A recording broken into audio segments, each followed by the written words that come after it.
Assalamualaikum warahmatullahi wabarakatuh. Kembali lagi di channel Nasihat Kehidupan Misteri. Pada video kali ini saya akan membahas tentang Sabdo Palon akhirnya nagih janji. Tahun 2023 Indonesia harus waspada. Pasalnya ramalan Jayabaya mengungkap bahwa tahun 2023 adalah tahun datangnya Sabdo Palon nagih janji. Sabdo Palon nagih janji ini diyakini sebagai tanda akan terjadinya kekacauan atau bencana alam yang akan terjadi di berbagai daerah. Wong Jawa wis ilang Jawane adalah ungkapan Jayabaya yang menyebut tanda-tanda Sabdo Palon datang, memomong masyarakat Jawa yang sudah kehilangan spiritualitasnya. Berdasarkan ramalan Jayabaya mengungkap bahwa masyarakat Jawa menunggu datangnya masa Sabdo Palon nagih janji. Kemudian kekacauan merajalela di mana-mana.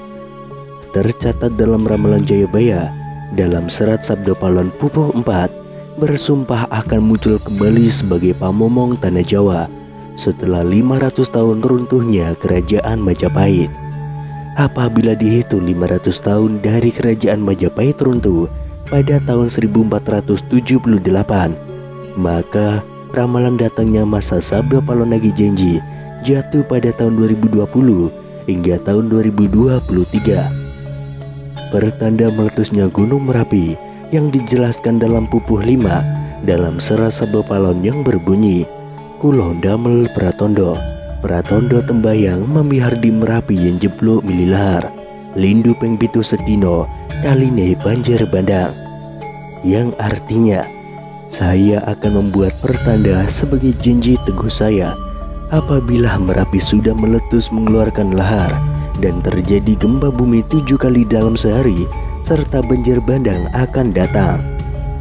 Dalam serat Sabdo Palon Pupuh 13 disebutkan akan ada ombak munggah daratan yang artinya merujuk pada sebuah bencana tsunami. Berdasarkan Pupuh 11 dalam serat Sabdo Palon disebutkan panggeblo engkang penanggung lelorong ombro-ombro enjang sugeng sonten praloyo, yang artinya akan datang wabah mengerikan merajalela di mana-mana. Paginya orang-orang masih hidup, sorenya banyak yang mati. Selain itu, akan ada juga kejadian sosial di mana perpolitikan akan memanas di tanah Jawa sehingga Indonesia menjadi carut marut. Hal tersebut lantaran adanya egosentrisme dan eksploitasi yang semakin parah. Disebutkan juga oleh Sabdo Palon bahwa moral masyarakat Jawa banyak yang rusak.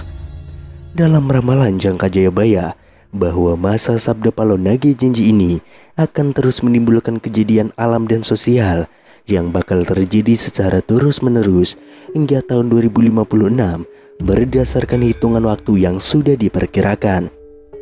Tidak hanya tentang wilayah Pulau Jawa yang disebutkan oleh Sabdo Palon dalam ramalan jangka Jayabaya, tapi masa Sabdo Palon meliputi satu Nusantara atau Indonesia.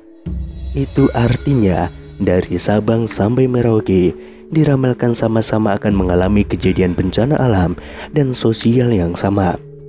Datangnya rentetan peristiwa tersebut akan terjadi secara beruntun atau silih berganti dan tidak menentu.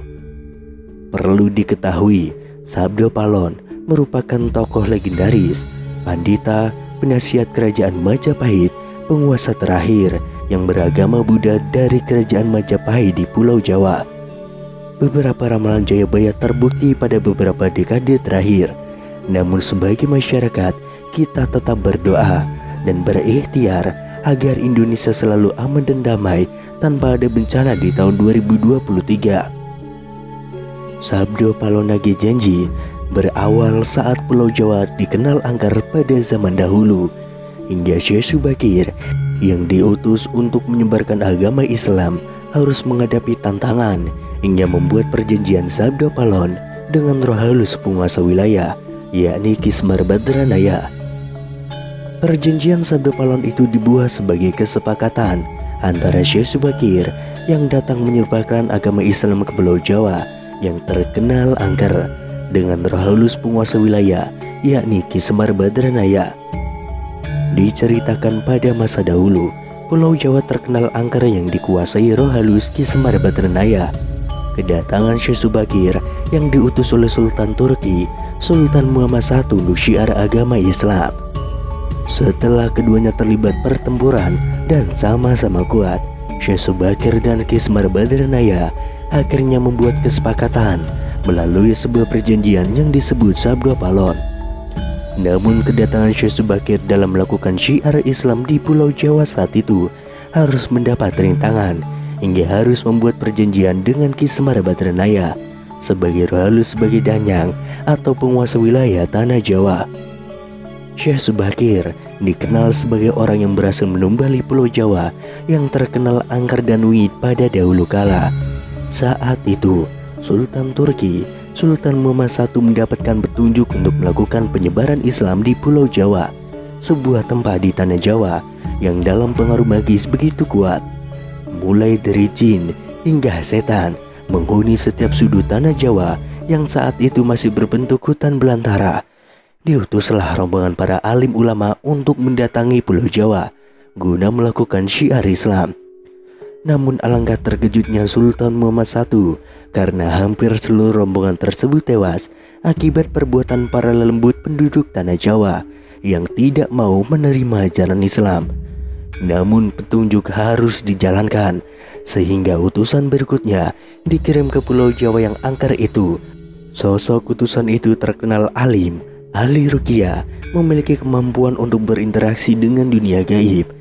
Bahkan sosok ini memiliki keahlian dalam membaba tanah yang angker.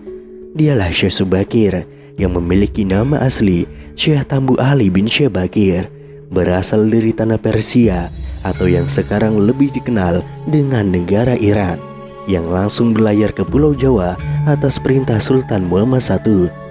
Sesampainya di Pulau Jawa, Syekh Subakir langsung menuju ke Gunung Tidar yang diyakini sebagai titik pusat dari tanah Jawa. Di puncak gunung ini, Syekh Subakir memasang tumbal berupa batu hitam yang sudah diraja. Batu tersebut dikenal dengan nama Aji Kalacakra untuk menetralisir daya magis negatif dari bangsa jin. Selama 3 hari 3 malam, batu tersebut mengeluarkan hawa yang sangat panas hingga para lembut terpaksa menyingkir ke Laut Selatan Jawa. Kejadian itu kemudian sampai mengusik ketenangan Ki Semar Badranaya, sang danyang tanah Jawa yang selama ribuan tahun khusyuk bertapa. Pertempuran pun akhirnya tidak terhindarkan antara Syekh Subakir dengan Ki Semar selama 40 hari 40 malam. Namun selama pertempuran itu keduanya sama-sama kuat, sampai akhirnya Ki Semar Badranaya menawarkan perundingan kepada Syekh Subakir yang mana menghasilkan sebuah kesepakatan perjanjian yang terkenal dengan sebutan Perjanjian Sabdo Palon.